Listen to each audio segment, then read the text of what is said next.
Sunday की गल है जी, कद्दू वाली संडे अज कद्दू ने कहा अज कुछ होर आइटम बनाई। हालेलुया। सो असी फिर तो एक एक आयत पढ़ लवांगे ताकि पिछे जिहड़े नहीं सी आए उन्होंने समझ आ सके कि असी की सीख रहे हैं। हालेलुया। आयत आ चुकी है और खुशी तुसी जल्दी उन्होंने ऑपरेट करो या तुसी करो, ध्यान रखना मेरे वल। आयत आ चुकी है, कोई भी जना जल्दी जल्दी पढ़ दे। हालेलुया। तुसी मेरी बाइबल लगे कुछ उतो लैके आओ दूसरी बाइबल।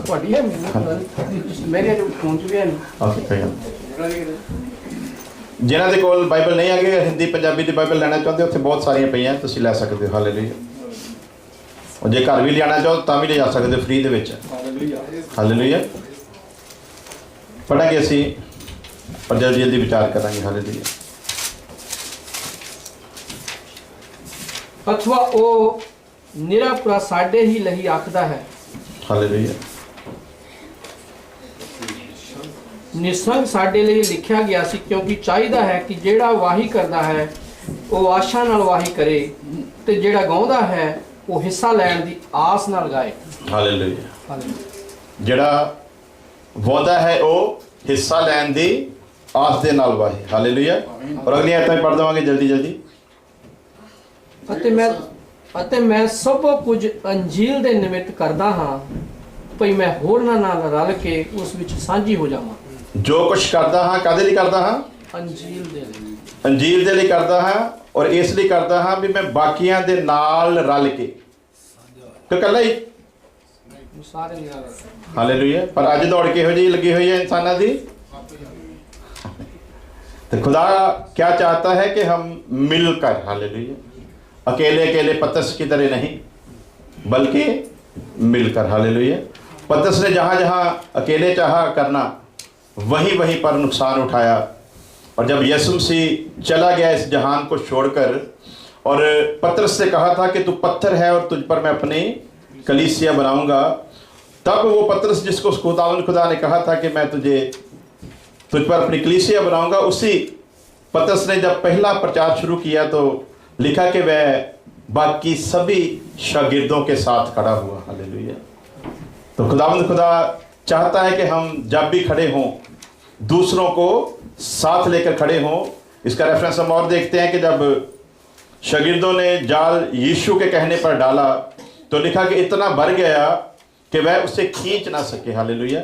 और फिर उन्होंने मदद के लिए दूसरे साथियों को बुलाया। हालेलुया। और आज मुश्किल ये हो गई है, जाल तो बढ़ जाता है तब जब यीशु मसीह के कहने पर डाला जाता है। हालेलुया। सारी रात उसने कहा कि हम यहीं से पकड़ते रहे। कहां से जी? जहां पर यीशु डालने को कह रहा है, शागिर्द यीशु को बताना चाहते हैं कि जहां तू हमको कह रहा है डालने के लिए, सारी रात हमने वहीं पर मेहनत की है परंतु कुछ भी हासिल नहीं हुआ, तो भी तेरे कहने पर हम फिर जाल डालेंगे। हालेलुया। आज तक हमने जहां जहां जाल डाला, हो सकता है वहां पे हमें कुछ ना मिला हो, क्योंकि वो जाल हमने अपनी अकल, अपनी समझ, अपनी ताकत के अनुसार डाला था, यीशु से पूछकर नहीं डाला था। और जब हम यीशु से पूछकर डालेंगे तब माहौल बदल जाएगा। हालेलुया।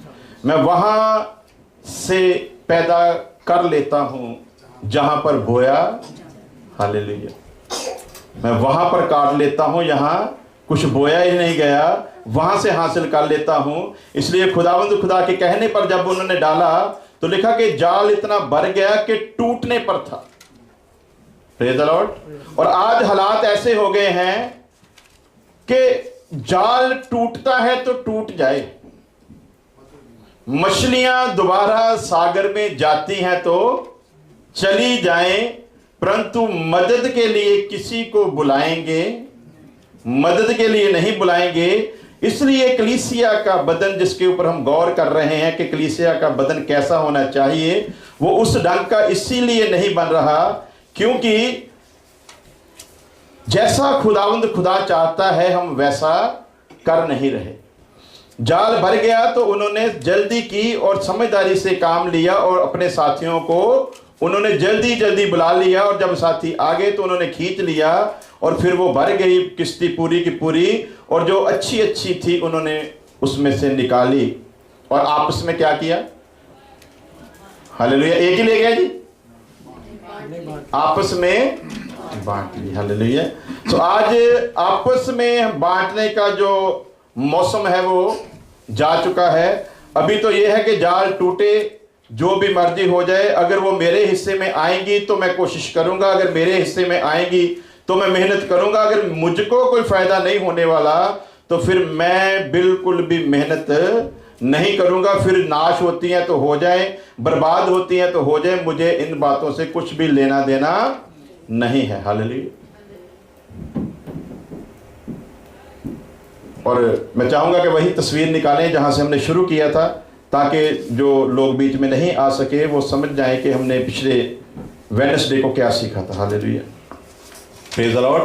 तो पिछले दिनों में हमने सीखा था कि जब हिजकिय्येल को खुदावंद खुदा ने कहा कि जा मौत की वादी में जा और जैसा मैं कहता हूं वैसा ही कर, और जब वो मौत की वादी में चला गया तो खुदावंद खुदा ने उससे सवाल किया, क्या ये हड्डियां जी सकती हैं? तो उसने कहा, खुदावंद खुदा तू खुद खुदा है और तू जानता है कि क्या हो सकता है और क्या नहीं हो सकता। हालेलुया।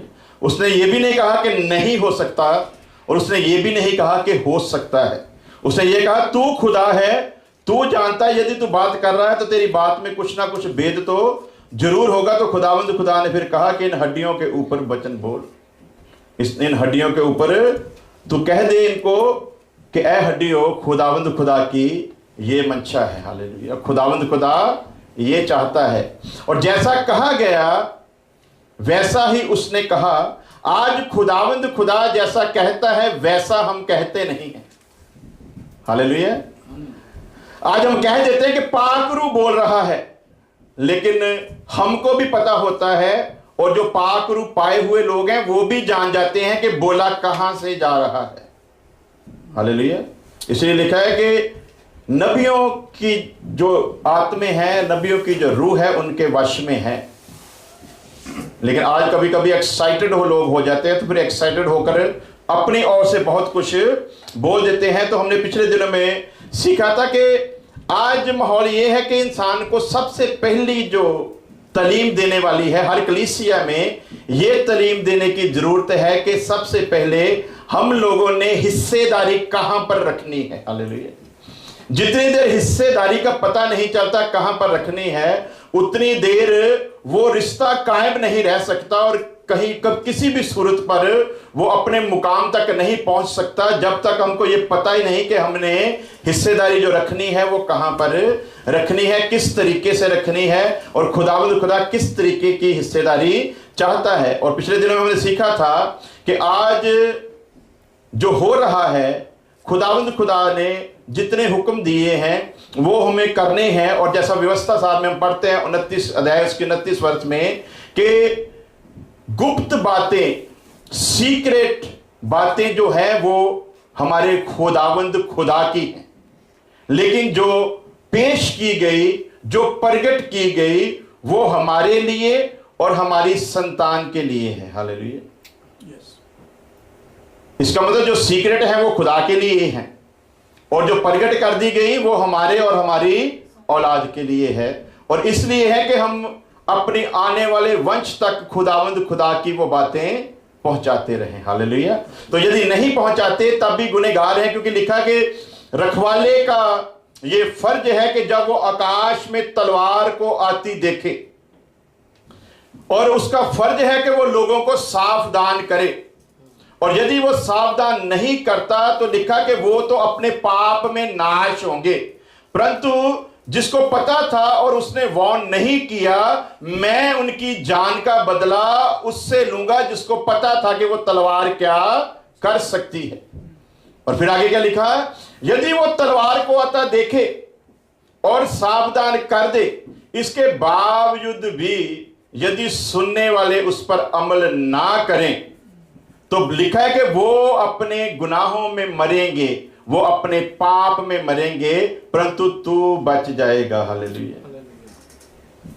तो आज एक प्रीस्ट की ड्यूटी क्या है? जो सच है उसे उसी तरीके से पेश कर दो, वो कलीसिया माने या ना माने, वो आपका बाप माने या ना माने, वो आपकी बहन माने या ना माने, वो आपकी बेटी माने या ना माने, वो आपका भाई माने या ना माने, परंतु आपका फर्ज है कि आपने उस बात को कहना है। हालेलुया। 78 में हमारे कजन ने सबसे पहले यीशु मसीह को कबूल किया, 78 में, और 80 में उन्होंने प्रचार करना शुरू कर दिया और सीखते गए और प्रचार करते गए। और 78 में जब उन्होंने यीशु मसीह को कबूल किया, तभी से उन्होंने हमको यीशु मसीह के बारे में बताना शुरू किया। और उनको बताने का सिला ये मिला कि उनको घर से निकाल दिया गया। वो हमारी जान बचाना चाहते थे, लेकिन हम लोगों ने मिलकर उनको घर से निकाल दिया कि तू जिस यीशु को लिए फिरता वो दूसरे धर्म का यीशु है, दूसरे देश का यीशु है, हमारे देश में थोड़े। तो ये सभी क्या ऐसे ही हैं जिनको हम मान रहे हैं? तो उनको निकाल दिया गया घर में से, लेकिन उन्होंने कोशिश नहीं छोड़ी। और लगभग 13 साल बाद जाकर जब मसीह यीशु की रोशनी चमकी, तो मैंने अपनी जिंदगी यीशु मसीह को दी। हालेलुया। रखवाले का काम क्या है? सावधान कर देना। और जब सावधान करना है, कोई लिहाज नहीं रखना कि सामने वाला कौन है। हालेलुया। तो अभी खुदावंद खुदा का शुक्र है कि हम लोग तो 13 साल बाद आए, 14 साल बाद मेरे पिताजी आए, 14वें साल में ही मेरा पूरा फिर परिवार आ गया। और ऐसे करते करते हमारे जो ताया जी थे, उसी भाई के बाप जिन्होंने 78 में यीशु मसीह को माना था, वो बंदगियों में जाते थे, लेकिन अभी वो पिछले साल दुनिया को छोड़कर चले गए, लेकिन यीशु मसीह को माना। कहते थे कि मैं कन्हैया का बाप हूं, पास्टर कन्हैया, बड़े फख्र से कहते थे। जब कोई उनकी तारीफ करता था कि उनको लोग इतना सत्कार देते हैं, तो वो बड़े फख्र से कहते थे, बेटा तो मेरा ही है, मैं बाप हूं उसका।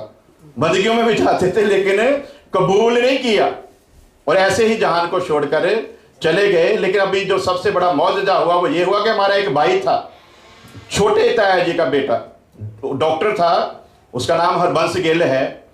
34 साल बाद, कितने जी?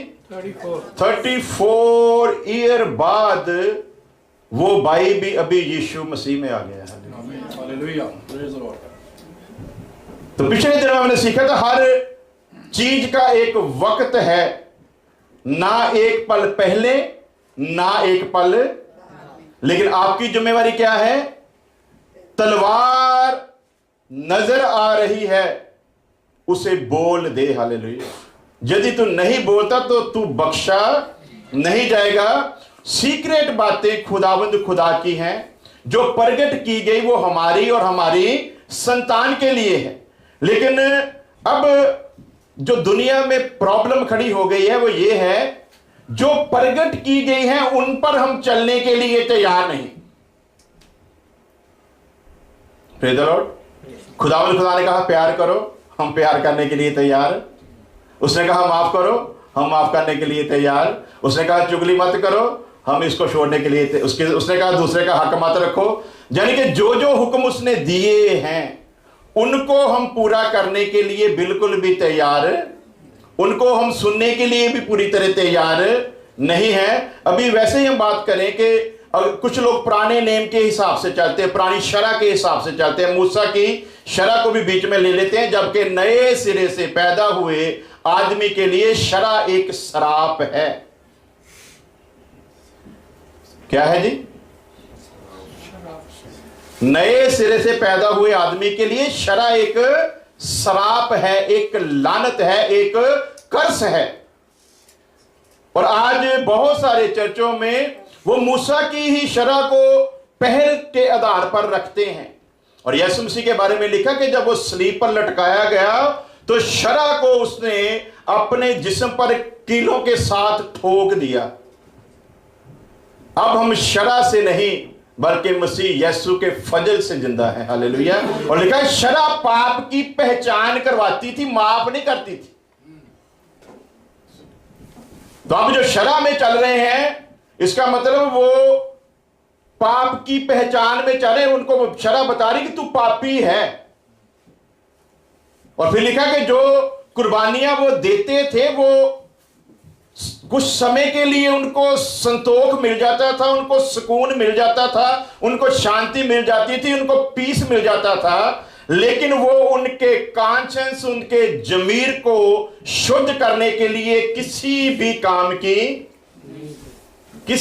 की नहीं थी। लेकिन आज बहुत सारे चर्चेस में ऐसा भी हो रहा है कि लोग वो शरह को ही लिए फिर रहे हैं। वो 10 हुक्म को बड़े बड़े उन्होंने बनाए हुए बैनर वगैरह, उन पर लिखकर लोगों ने अपने घर में लटकाया हुआ है। हालेलुया। तो यीशु मसीह ने क्या कहा? मूसा के द्वारा मेरे पिता ने जो हुक्म दिए, मैं उनको रद्द करने के लिए नहीं आया, हालेलुया, बल्कि उन्हें तो पूरा कब किया जाता है जी? नहीं, शब्द को समझे। मेरे पिता ने जो मूसा द्वारा शरह दी गई थी, मैं उसे रद्द करने नहीं आया, बल्कि पूरा करने आया। पूरा यानी कि इस किताब को मैंने शुरू किया लिखना, लेकिन थोड़े पेज रह गए तो मैंने छोड़ दिया। इसका मतलब कुछ लिखना बाकी था अभी।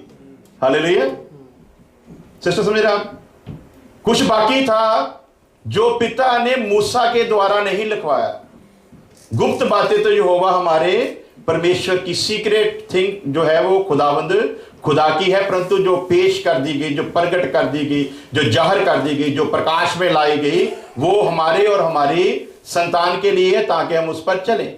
तो अब खुदा का कलाम क्या कहता है? वो रद्द करने नहीं आया, बल्कि वो पूरा करने के लिए आया। हालेलुया। तो मूसा की शरह क्या कहती थी? तू अपनी पत्नी को तलाक दे सकता है। तो इसका मतलब यदि हम मूसा की शरह पर चलते हैं तो हमारे पास तो यह अधिकार है कि हम तलाक दे सकते हैं। हालेलुया। शरेआम दे सकते हैं। लेकिन यीशु मसीह का क्या कहना है? तलाक से मुझे नफरत है। Praise the Lord. अब जो नए सिरे से पैदा हो चुका है, यदि वो तलाक देता है सिवाय जनाकारी के, तो वो कभी भी यीशु मसीह के बदन का हिस्सा नहीं बन सकता। तो अब जो पूरा करने के लिए यीशु मसीह ने कहा कि जो अधूरा था मैं उसे पूरा करने आया हूं। अधूरे का मतलब यह है कि उस वक्त के लिहाज से खुदा ने उनको कुछ बातें बताई थी, लेकिन उनमें कुछ अधूरा छोड़ दिया था, जिसे यीशु मसीह ने कहा मैं पूरा करने आया हूं। तो पूरा कैसे करता है? यीशु मसीह कहता है कि मूसा के द्वारा कहा गया था कि यदि तेरे कोई आंख निकालता है तो तू उसकी आंख निकाल दे। लेकिन अब क्या है? अब तू उसे माफ कर। हालेलुया। पहले कहा गया था यदि कोई जनाकारी करता है तो वो गुनाह करता है, और अब यीशु मसीह कहता है यदि कोई बुरी नजर से देख लेता है, जब बुरा ख्याल अपने मन में ले आता है, तो उसे जना करने की जरूरत नहीं, वो ऑलरेडी जना कर चुका है। अब जहां शरह में कुछ तरीके की माफिया थी, वहां कृपा में, फजल में खुदा ने पापों से छुड़ाने के लिए तो इंतजाम किया, लेकिन जो कानून थे वो शरह से कहीं ज्यादा सख्त कर दिए। जहां फजल आया, जहां कृपा आई, वहां पर सख्ताई पहले से कहीं ज्यादा पहुंच गई। हालेलुया। पहले तो सीधी बात थी कि इनके साथ मेरे को झगड़ा है, इन्होंने मेरा कोई नुकसान किया, बराबर नुकसान मैं कर सकता हूं। अभी ये मेरे घर को भी आग लगा देंगे तो मुझको क्या करना है? ऐ पिता इसे माफ कर, क्योंकि ये नहीं जानता कि ये क्या कर रहा है। तो ये अभी मुश्किल है कि पहले मुश्किल था? पहले तो बराबर बदला हो जाता था, लेकिन अब क्या है? अब माफ करना है। तो खुदा के बदन के बारे में जब हम सीख रहे थे कि हम बदन है और उसे हेड बनाना है, और जब वो हेड बनेगा तो बदन की कोई फिर इच्छा नहीं रह जाती, फिर हेड के मुताबिक चलना है। ये देश जो है ये राष्ट्रपति के मुताबिक चलेगा, और राष्ट्रपति के पास स्पेशल पावर है। हालेलुया। ये सभी अभी हम लोग देख रहे हैं, उसने साफ धमकी दे डाली है, अगर तुम लोगों ने मेरी बात को नहीं माना तो इस साल के अंत में मैं अपनी वीटो पावर का इस्तेमाल करूंगा। हेड जो है उसके पास स्पेशल अधिकार है। ये तो दुनिया का है, इसमें तो फिर भी कुछ कानून उन्होंने बनाए हैं जिनके मुताबिक वो कुछ कर सकता है, कुछ नहीं कर सकता। लेकिन परमेश्वर ने जो कानून बना दिए हैं, जब उसने बनाए उससे पहले उसको पता था जो मैं बना दूंगा मैं खुद भी उस कानून के अधीन हो जाऊंगा, क्योंकि जो मैं कहूंगा उससे फिर मुकर, उससे पीछे हट। इसलिए खुदावंद खुदा भी अपने बनाए हुए कानून के अंदर है और वो भी कानून के बाहर नहीं जा सकता। तो जब हम कहते हैं कि हम उसके बदन का एक हिस्सा बन चुके हैं, तो इसका मतलब है कि अभी हेड के मुताबिक चलना है। हेड जो कहेगा वही करना है, हेड जो करने को कहेगा उसी मुताबिक चलना है, उसी मुताबिक करना है। हेड अगर काम करना बंद कर देता है तो फिर बदन की कोई भी अहमियत नहीं है। तो बदन का सारा वजूद जो है वो हेड के साथ ही जुड़ा हुआ। मुझको पता है, जब मेरा ये ऑपरेशन हुआ तो उन्होंने मेरी नसों को काट दिया था, तो मेरा पूरा इतना जो सिर था वो सो गया था। तो मैंने डॉक्टर से पूछा कि मेरा इतना जो सिर है वो तो बिल्कुल सोया हुआ है, तो मैं जो भी करता हूं मुझको महसूस ही नहीं होता कि क्या हो रहा है। तो उन्होंने कहा जो नसें कट चुकी हैं इनको जुड़ने में वक्त लगेगा, 6 महीने भी लग सकते हैं, साल भी लग सकते हैं, 2 साल भी लग सकते हैं। तो जितने साल भी लगे अभी भी वो मेरा सिर जो है वो पूरी तरह से काम एक तरफ का नहीं करता। तो मेरे घर वाले कभी कभी मुझको, जब मैं राजनीति में था तो मुझको मजाक करते थे, तुम्हारा आधा सर है तो इतना चालाक हो तुम, अगर पूरा काम करता तो तुम दुनिया को लूट के खा जाता।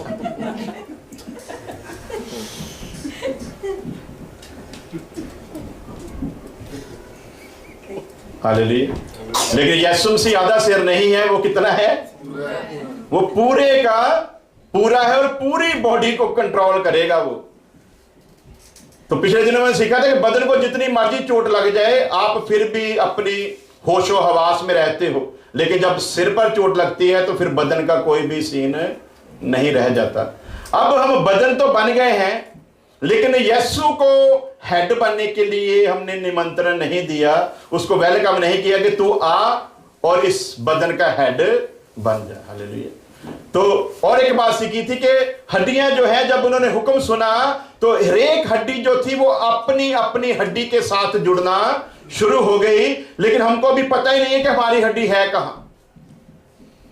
हुक्म को तो मान लिया लेकिन जुड़ गलत जगह पर ही रहे हैं। तो जब गलत जगह पर जुड़ेंगे तो बदन उस तरीके का नहीं बनेगा जिस तरीके का यीशु मसीह चाहता है। और फिर बदन का जो सीन है वो क्या है?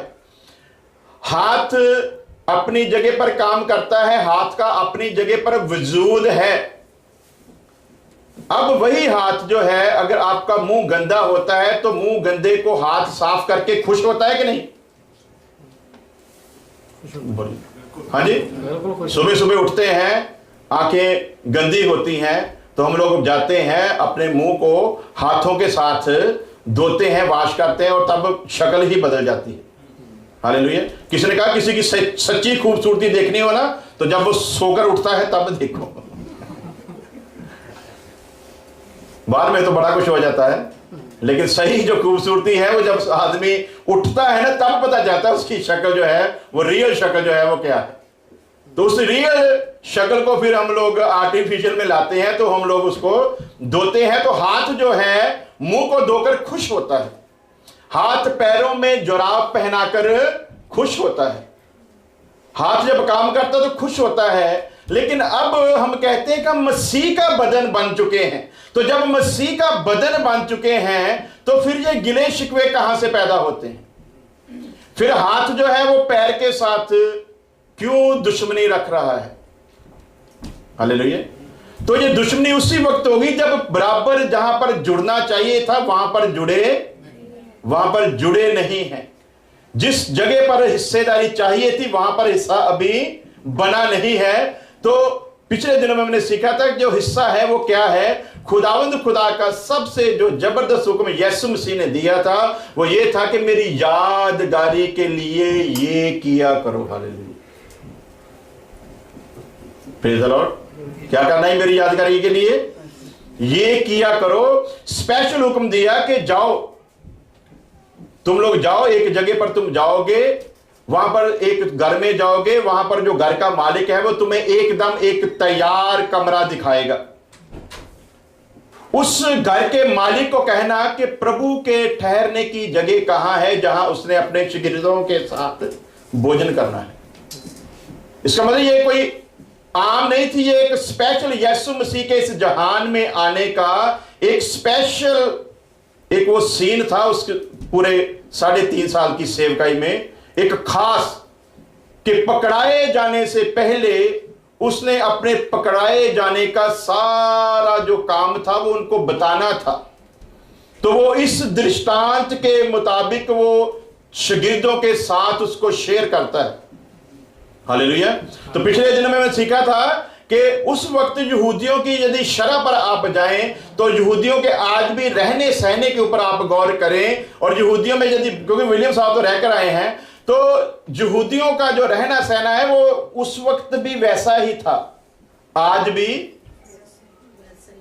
क्योंकि वो शरह के मुताबिक अपनी जिंदगी को बिता रहे हैं। तो जैसा उस वक्त रहते थे वैसे ही आज भी रहते हैं। जैसी मेहमान नवाजी उस वक्त थी वैसी ही आज भी हो रही है। तो उस मेहमान नवाजी के मुताबिक हम देखते हैं कि 12 शागिर्दों को पता नहीं था कि वहां पर होने वाला क्या है। उनको तो यह था कि यीशु मसीह ने बुलाया है, तो जैसे रूटीन में हम लोग खाना खाते हैं वैसे ही खाना है, इससे ज्यादा कोई बात नहीं है। लेकिन वहां पर यीशु को पता था कि वो क्या करने वाला है। हालेलुया। तो सबसे पहले जब यीशु वहां पर पहुंचा तो उसने एक कर्म किया। हालेलुया। और जब वो कर्म किया उसने, तो फिर उसने कहा कि यदि मैंने उस्ताद होकर ये किया है तो तुमको भी करना चाहिए। तो क्या किया जी वहां पर? पहले सबसे पहला काम क्या किया था? शागिर्दों के, हालेलुया, तुम मुझे गुरु और प्रभु कहते हो, ठीक कहते हो, क्यों जो मैं हूं। हालेलुया। अब मैं यदि आपको कहूं कि आप लोग मुझे ब्रदर कहते हो या एवेंजलिस्ट कहते हो या पास्टर कहते हो, आप ठीक कहते हो, क्यों जो मैं, ऐसा मुझको ढूंढ कर बताना अगर कोई आपको मिल जाए तो, जो ये कहता हो कि मैं हूं। लेकिन यीशु मसीह कह रहा है तुम कहते हो, मुझ पर एहसान नहीं करते। हालेलुया। कल को ये मत कहना कि हमने तुझे गुरु बनाया था और हमने तुझे प्रभु बनाया था, हमने ये उपाधि तुमको दी थी, यदि हम ना देते तो तू किसी काम का नहीं था। बल्कि यीशु उनकी सोच के ऊपर प्रहार कर रहा है और क्या कह रहा है? तुम मुझे गुरु कहते हो और प्रभु कहते हो, ठीक कहते हो, क्यों जो मैं हूं। हालेलुया। आने वाले समय में इस क्यों जो मैं हूं के ऊपर ही पूरी स्टडी लेंगे कि क्यों जो मैं हूं शब्द कहना कोई आसान काम नहीं। अभी हमारे पास में गुरुद्वारा है, तो वो श्लोक बोलते हैं, सभी सिखन को हुक्म है गुरु मान्यो ग्रंथ। श्लोक भी बोलते हैं, पढ़े लिखे इंसान भी है, लेकिन उसका मकसद जो है उसके बारे में किसी को कोई पता नहीं कि उसके पीछे राज क्या है। जिनको वो गुरु मान रहे हैं उन्होंने क्या कहा है, जिनको वो गुरु माने उन्होंने साफ कह दिया है। प्रभु तो बहुत दूर की बात है, उस गुरु ग्रंथ साहब में साफ करके लिखा है, यदि कोई मुझे गुरु कहकर भी पुकारे तो वो नरक में जाएगा। प्रभु कहना तो बड़ी दूर की बात है, और ये मेरी बाइबल में नहीं लिखा, ये जिसको वो गुरु करके मानते हैं उस गुरु ग्रंथ साहब में लिखा है। हालेलुया। और ये किसने लिखा? उनके 10वें गुरु ने ही लिखा है, जिसके बाद फिर कह दिया गया था कि अब और कोई गुरु नहीं आएगा, अब इस किताब को ही गुरु करके माना जाएगा और इसी की इबादत की जाएगी। उसी में लिखा है, उन्हीं गुरुओं की वाणी जो बताई जाती है, उसी में लिखा कि जो मुझको गुरु करके भी पुकारे वो नरक का बागी होगा, नरक में जाएगा। और मुझे अब ये नहीं पता चलता कि जिसने खुद कह दिया उसको फिर ये लोग कैसे गुरु करके मान रहे हैं। हालेलुया। तो अब मानने मनाने वाले की बात पर ही पिछले दिनों में हम गौर कर रहे थे कि मैं बता रहा हूं, आप सुन रहे हो और आप मान रहे हो। यही सबसे खतरनाक बात है। हर आदमी में उसने कॉन्शियस रखा है, हर आदमी के अंदर विवेक रखा, और वो आपके विवेक के द्वारा आपके साथ बात करता है। और जब उसने विवेक दिया, इसीलिए दिया कि आप उससे बात कर सके और वो आपके साथ बात। लेकिन हम कहते हो अभी हमारे पास तो इतना वक्त है नहीं, विवेक से काम लें, जमीर से काम लें, जमीर से पूछें, तो जैसा लोग कहते हैं उसी तरह से मान लेते हैं, उसी तरीके से चल लेते हैं। लेकिन खुदावंद खुदा का कलाम कहता है, इसीलिए मैंने पिछले दिनों में बताया था, पलूस को उन्होंने सुन लिया और उनको अच्छा भी लगा, दिल से मान भी लिया, परंतु आगे करके लिखा है वो किताबों में खोज करते रहे कि जो कुछ पौलुस बताकर गया है क्या वो किताबों के अनुसार सही है। तो हम क्या कहते हैं, हम तो इकबाल को गुरु मान लिया जी, वो सही कहे या गलत कहे वो अपनी खुदा को जवाब देगा। हमने को तो जो उसने कह दिया हम तो उसी को मानेंगे, वही सच है। ऐसा ही है जी।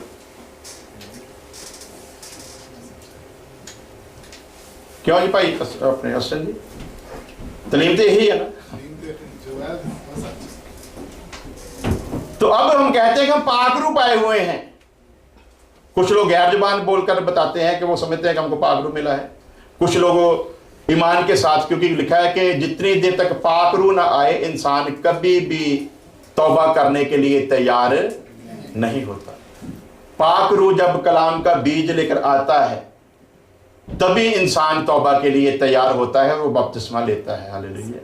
तभी उसका नया जन्म होता है, जब पाक रूह उसके अंदर कलाम के बीज को लेकर आता है। उसके बाद गैर जुबान जो है वो उसकी भरपूरी में रहने के लिए है, उसके साथ बात करने के लिए है। उसको जितना भी आप अकेले में उच्चारण करेंगे आपके लिए उसका फायदा है। यदि आप कलीसिया में उसको बोलोगे तो किसी के लिए उसका कोई भी फायदा नहीं।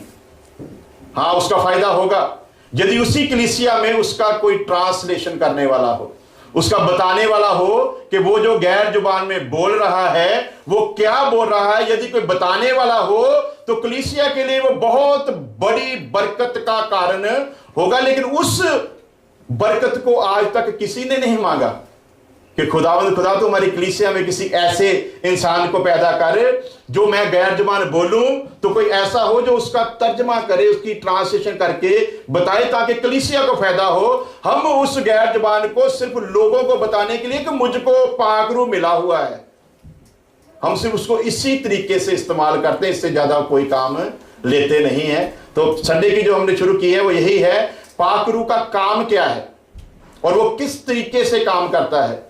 क्या वो खुदा से पूछ के करता है, क्या उसको खुदा की इजाजत लेने की जरूरत है, क्या वो यीशु से पूछकर करता है, या वो डायरेक्ट फैसला लेता है।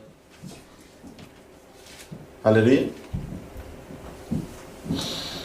अब हम मेन बात पर आएंगे कि यीशु ने हुक्म दिया था कि मेरी यादगारी के लिए यही किया करो। हालेलुया। तो पिछले दिनों में मैंने रेफरेंस लिया कि पौलुस लिखता है जब उसने पकड़वाए जाना था उस रात उसने रोटी ली, शुक्र करके तोड़ी और शागिर्दों को दी और कहा कि ये मेरा बदन है जो तुम्हारे लिए तोड़ा जाएगा। अब अगली बात यह है, खुदावंद खुदा ने हम जैसा सीखा था उसने हमको आजाद मर्जी दी है।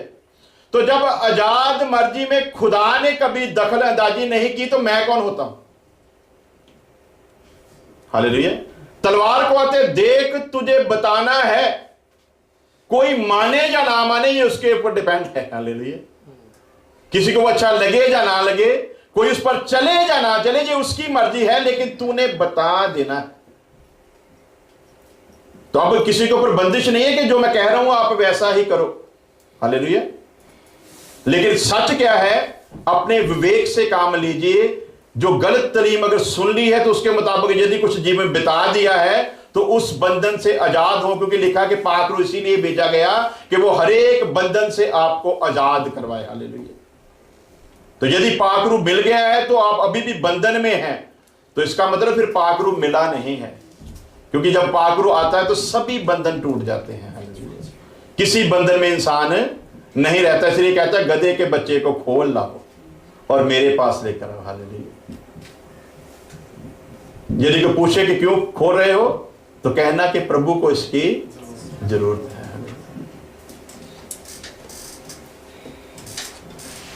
मेरी यादगारी के लिए जब यीशु ने किया तब भी वैसा ही था। जब पौलुस पाखरू के वसीले से लिख रहा है तब भी उसमें कोई भेद नहीं, कोई दृष्टांत वाली बात नहीं, किसी से भी पूछने की जरूरत नहीं। साफ साफ करके पौलुस उस बात को रिपीट कर रहा है कि उसने रोटी ली, शुक्र करके तोड़ी और शागिर्दों को दी। तो अब सवाल अगला ये है आपके साथ, क्या उस वक्त वहां पर एक ही रोटी थी?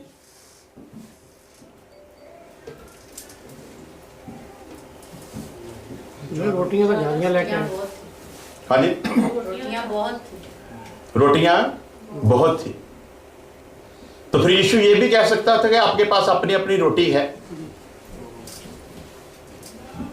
तो मैं शुक्र करता हूं, आप खानी शुरू करो।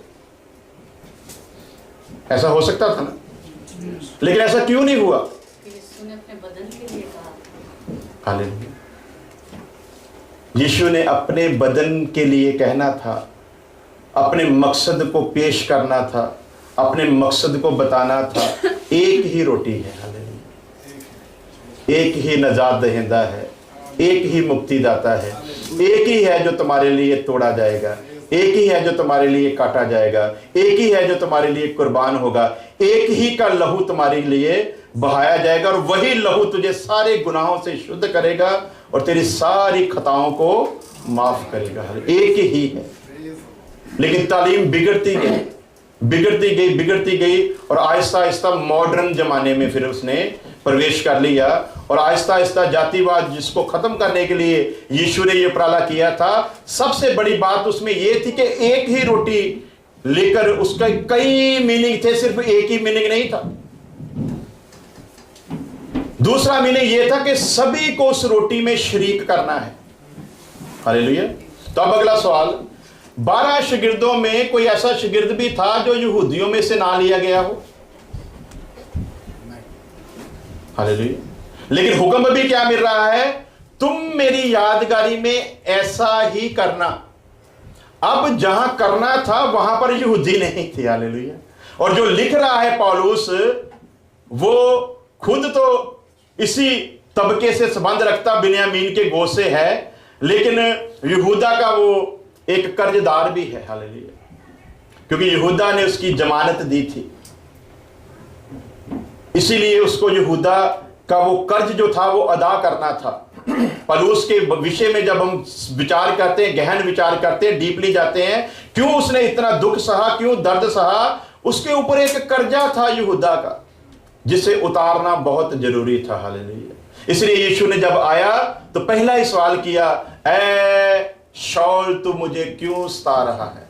हालेलुया। तू मुझे क्यों तंग करता है? क्या तू भूल गया तेरी मैंने जमानत दी थी? हालेलुया। तो कहां पर लिखा है यहूदा ने जमानत दी थी? जब उत्पत्ति की किताब में यूसुफ ने कहा कि मेरे भाई को लेकर आओ, तब मैं तुम लोगों के साथ भलाई करूंगा। उस वक्त शिमोन ने कहा था यदि हम ना लाए तो तू मेरे बड़े बेटे को मार डालना। उस वक्त फिर यहूदा ने बिन्यामीन की जमानत दी थी, मैं इसकी जमानत लेता हूं, मैं इसे कुशलता से तेरे पास वापस लेकर आऊंगा। हालेलुया। वो जमानत थी, उसी जमानत के कारण दाऊद ने शाऊल का कत्ल नहीं किया, और जिसने कत्ल किया उसको दाऊद ने मार डाला।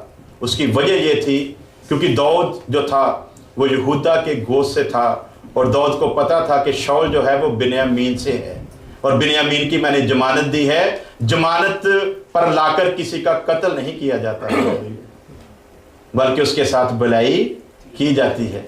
और वही शाऊल के रूप में, वही बिन्यामीन के गोत्र से जब वो यीशु को सता रहा था, उसके लोगों को मार रहा था, तब यहूदा के गोत्र का यीशु मसीह जो है वो उसके साथ गिला कर रहा है, ऐ शाऊल, ऐ बिन्यामीन, तू मुझे क्यों सता रहा है? क्या तू भूल गया कि मैंने तेरी जमानत दी थी? तब उसे एहसास हुआ और तब से उसने टीचा अपनाया, तब से उसने ये प्रण किया, तब उसने कसम खाई उस कर्ज को मैं पूरी तरह से सूद समेत वापस करूंगा। हालेलुया। इसलिए वो फख्र से लिखता, मैं यीशु मसीह के दुखों की घटी को अपने बदन में पूरा करता हूं। हालेलुया। कतरा कतरा तेरा लहू मेरी नजात बन गया। हालेलुया। ते कतरा कतरा उन्हें बहा भी देता। हालेलुया। 5 बार कोड़ों की मार खाना कोई आसान बात नहीं थी। अभी जख्म पूरी तरह भरते भी नहीं थे, दोबारा उसके ऊपर और जख्म हो जाते थे। पूरा अदा किया, इसलिए लिखा कि हर एक का हक अदा करो, किसी का कर्ज अपने ऊपर कभी भी मत रखो, वो चाहे किसी भी किस्म का क्यों ना हो। हालेलुया। अब यीशु मसीह ने रोटी ली, शुक्र करके तोड़ी, इसका मतलब क्लियर है कि वहां पर 12 प्याले थे और 13वां यीशु मसीह का था। वहां पर 12 प्लेट थी, 13वीं यीशु मसीह की थी। जो कुछ भी इंतजाम किया गया था 12 के लिए था और 13वां यीशु मसीह था। इसलिए यीशु मसीह के पास जो उसके हिस्से की रोटी थी, उसने यहूदा से नहीं मांगी, उसने बिन्यामीन से नहीं मांगी, उसने शिमौन से नहीं मांगी, उसने 12 शागिर्दों में से किसी से नहीं मांगी, बल्कि उसने अपनी रोटी जो थी उसे लिया। हालेलुया। और क्या वो एक ही रोटी खाने के लिए बैठे थे? क्या यहूदियों की रस्म के मुताबिक एक ही रोटी खाते थे? ये विनय भाई उधर रहकर आए हैं, इनको पता है, रेस्टोरेंट पर काम किया है। ये बताते हैं कि वो खाएं चाहे इतना, लेकिन जब भी किसी रेस्टोरेंट पर जाते हैं तो वो क्वांटिटी पूछते हैं कितना ज्यादा है ना, यदि ज्यादा है तो हम खाएंगे, यदि ज्यादा नहीं देते तो हम नहीं खाएंगे, खाएं चाहे थोड़ी सी। तो जब भी किसी बात के गहराई को समझना है तो यहूदियों के इतिहास को लेकर चलना पड़ेगा, बाइबल के इतिहास को लेकर चलना पड़ेगा। संडे को मैंने बताया था जो प्रकाशित वाक्य में पशु पर सवार औरत के बारे में, उसके 7 सिर हैं और 10 सिंग हैं। तो क्या है जो 7 सिर हैं वो क्या है? हाँ जी, नो नो नो नो, पढ़ लें आप। जो 7 सिर हैं, प्रकाशित वाक्य रेविलेशन की किताब, ताकि हम इस बात को अच्छी तरह से समझ सके कि खुदावंद खुदा की मर्जी क्या है। हालेलुया।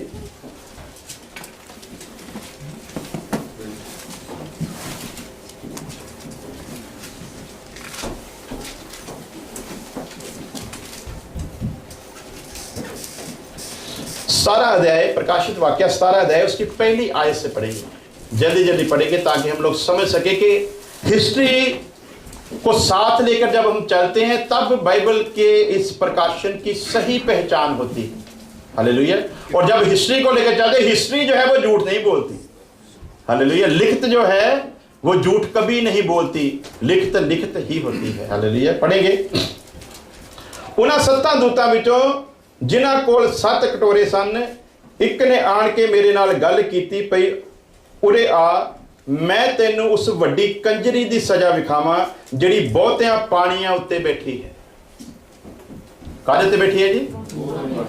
बहुतियां पाणियां दे उत्ते बैठी है, जिहदे नाल धरती दे राजियां ने हरामकारी कीती है ते धरती दे वासी ओदी हरामकारी दी मैं नाल मस्त होए।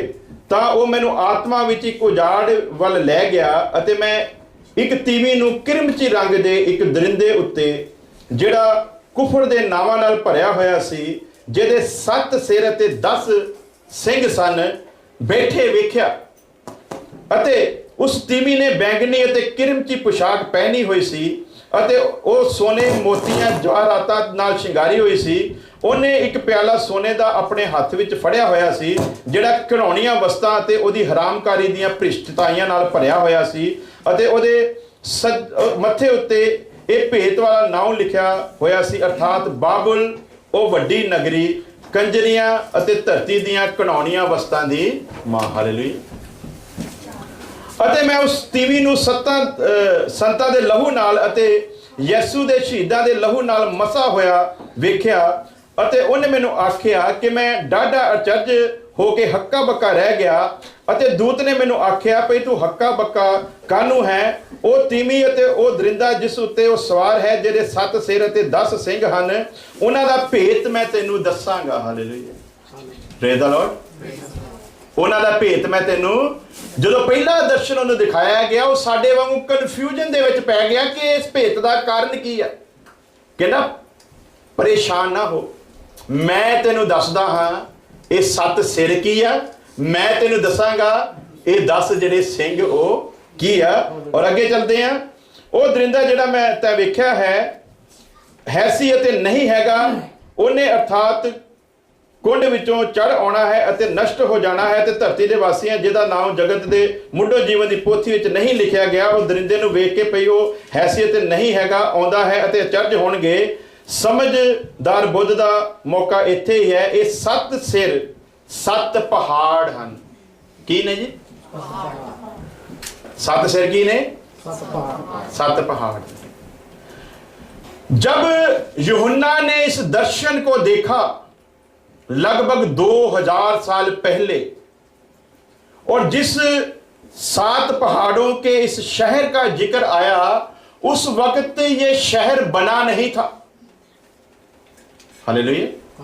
2000 साल पहले जब यूहन्ना ने ये दर्शन देखा, उस वक्त ये 7 पहाड़ों वाला शहर नहीं था। इस पर उस वक्त लोग नहीं रहते थे। और आगे चलकर जब साइंटिस्टों ने खोज की, पहले तो लोग यही बताते रहे कि वो बाबुल जो बड़ी नगरी जो गंदी वस्तुओं